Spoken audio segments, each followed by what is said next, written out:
Hey, it's Greg here with Outdoors on the Cheap, and it's finally time to take this old canoe out that I've restored just out here in the woods.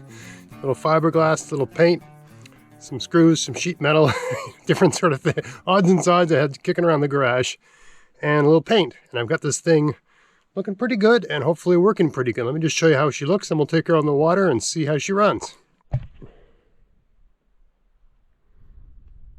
So at the ends, there was previously a piece of wood here that was completely rotted off. Like, look at this end piece here.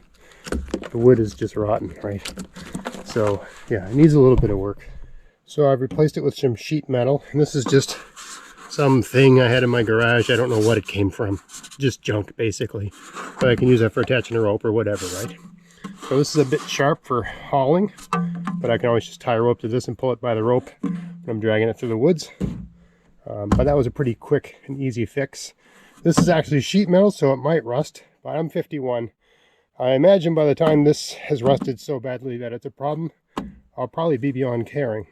Someone else's problem, right? I painted the interior with some old gray marine paint I had kicking around the garage from a boat I painted a few years ago. And other than that, we're looking pretty good on the inside. On the inside, outer hull, we scraped it down, patched it up, gave her 2 coats of paint, and it's looking pretty good. So I'm really anxious. You can see here's one of the patches we put on there. Not perfect, doesn't look brand new, but functional and tight and strong and sound, structurally sound, hopefully. So I think we're ready to take her out in the water. Let's get her down to the water and see how she runs. All right, so I'm out in the water. As I said, this one's it's a bit tippier than the other one in terms of its primary stability, but it really, really glides nice. So what I have to do today, I got the other canoe.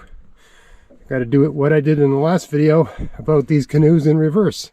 I'm going to take this back across the lake and stash it in the woods. I'm going to tie a rope onto this and tow it behind, and yeah, just see how she runs. So be with you in a second here after I get her tied on. Well, it looks like I'm getting this little adventure done just in time. I don't know if you can tell from camera angle and the sunlight, but we got ice.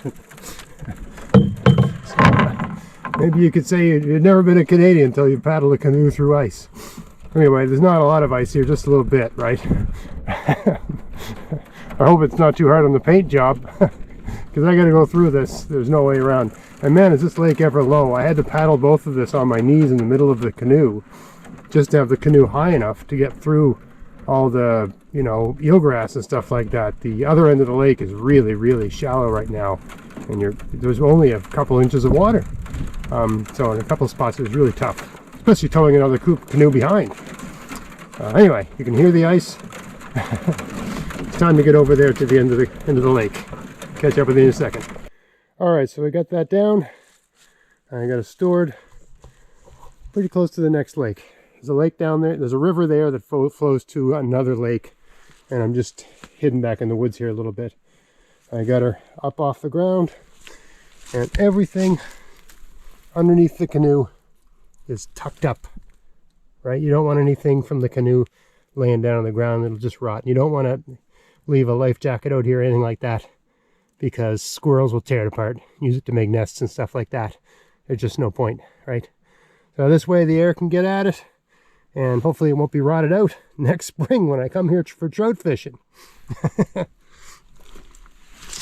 But yeah, we're running out of sunlight here. I think I got about an hour and a half of sun left, so I better get across the lake and get home, because I'm in the middle of nowhere right now. So see you back on the lake.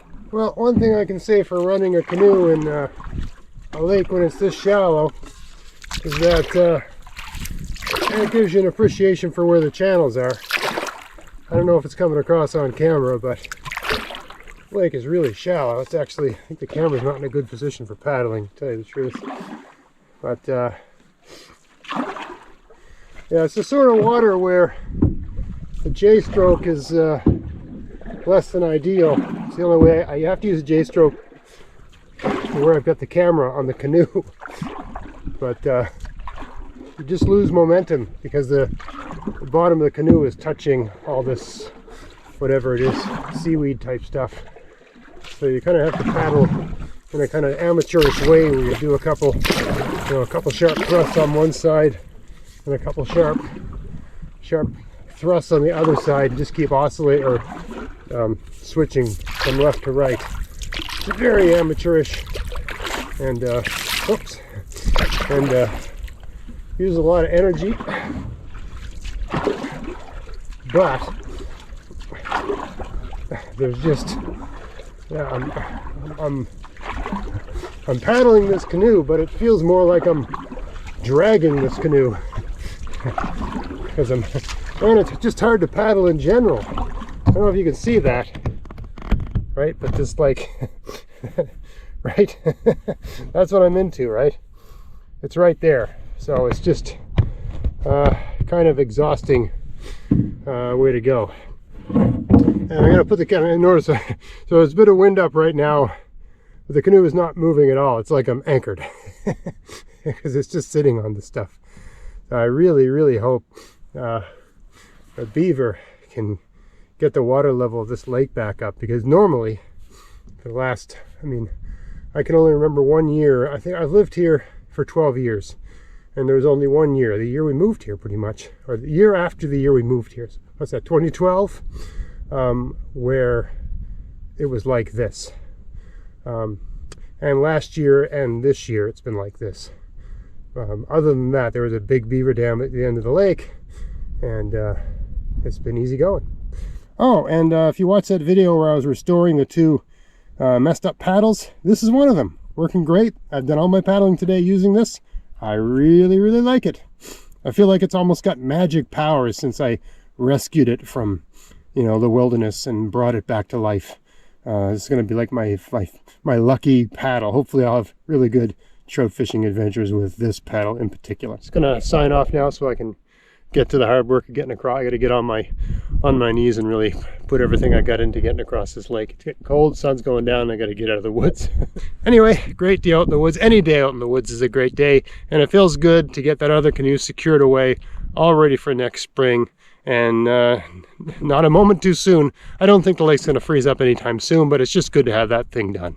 You might notice I'm wearing a bit of hunter's orange just because it's hunting season, deer season, and if you're going to be in the woods, in the real woods, right, where people hunt during deer season, you should be wearing some hunter's orange just in case. So I hope you found it interesting. If you did, please like, share, subscribe, and until next time, enjoy the outdoors on the cheap. Thanks for watching.